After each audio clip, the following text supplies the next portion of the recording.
Kaya pala ganito ang naging resulta ng kapalaran ko. Kasi alam ng Diyos na kaya ko. Sa edad kong to, napagod na akong magmadali.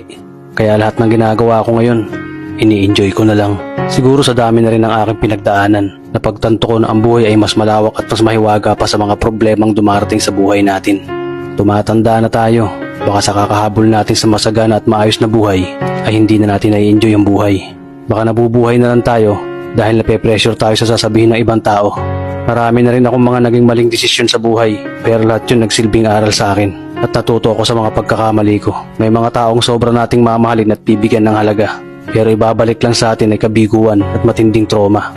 Kaya wag nating lilingunin ng mga taong tulad nila dahil mas payapa kapag hindi ka na interesadong malaman pa kung ano pang balita sa kanila. At wag mong idepende ang sarili mo sa kahit kanino.